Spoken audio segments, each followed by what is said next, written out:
In today's video, we're going to be looking at the 150 word question in the GCSE Spanish writing paper, and I'm going to be giving some tips on how to get a grade 9. So firstly, what does a 150 word question look like?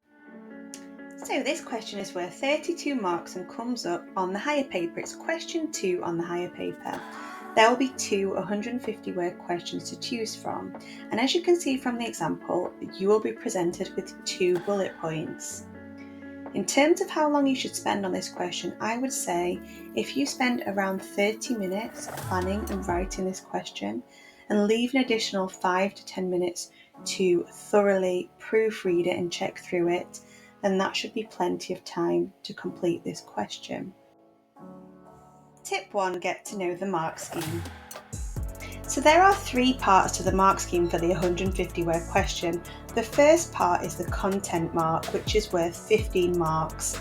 As you can see in the little boxes in green on the right hand side, I have taken some key messages from that top band. The first message is that your text must be fully relevant.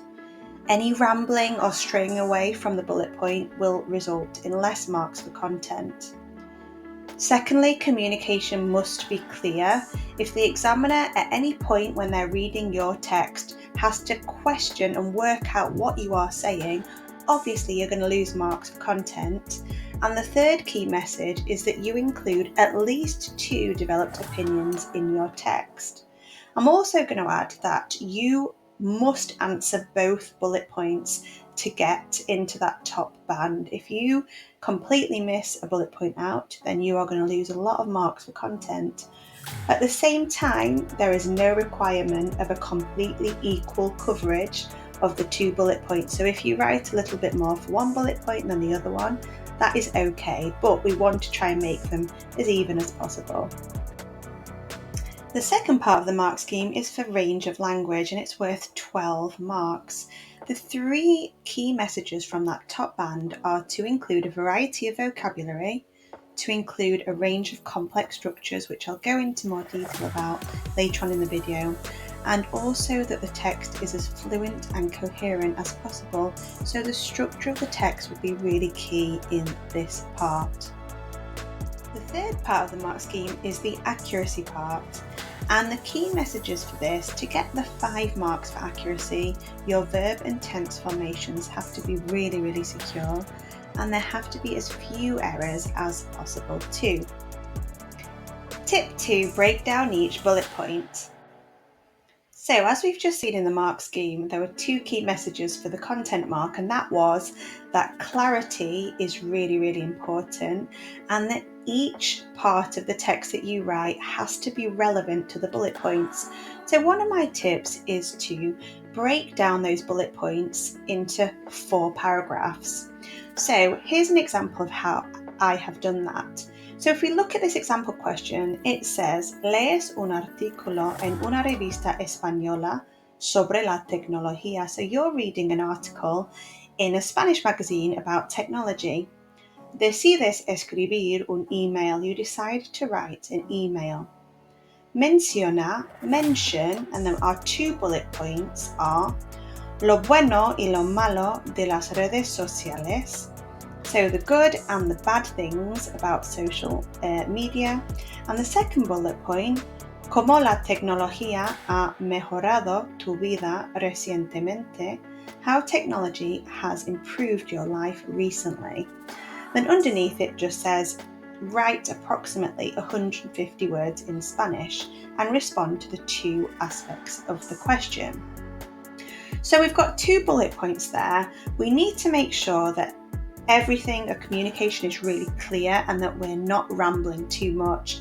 So my tip is to look at the 2 bullet points that you have and try to divide each bullet point into 2.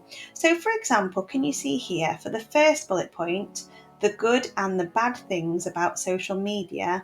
Well, what I've done here in my planning is I have divided that into paragraph 1, the positives of social media, and paragraph 2, the negatives of social media. That just means my paragraphs will be really focused. And then for the second bullet point, which is how technology has improved your life recently, I have divided that into my paragraph 3, which is how technology has improved my life at school recently, and then my paragraph 4, which is how technology has improved my personal life recently. Having a really clear focus for each paragraph, which links back to the bullet points, will just mean that you get the best possible mark for the content. Tip 3, avocados. You may have heard this acronym avocados from your teacher, and this is just a reminder of all the amazing language that you should try to include in your 150 word piece of writing. So avocado stands for A, adjectives, V for verbs, O for opinions, C for connectives, A for adverbs, D for details, O for oh my god or show off phrases, and S for sequences. And if you would like a little copy of this, I've just put the PDF version of this in the description box below. But I'm going to be talking through why these sections are really important for this exam question. Okay, so we've got a range of adjectives and opinion phrases that we can use from the avocados worksheet that is in the description box. So why are they important? So we know that we need to include a variety of vocabulary in the 150 word question to get into the top band for the range of language part of the mark scheme.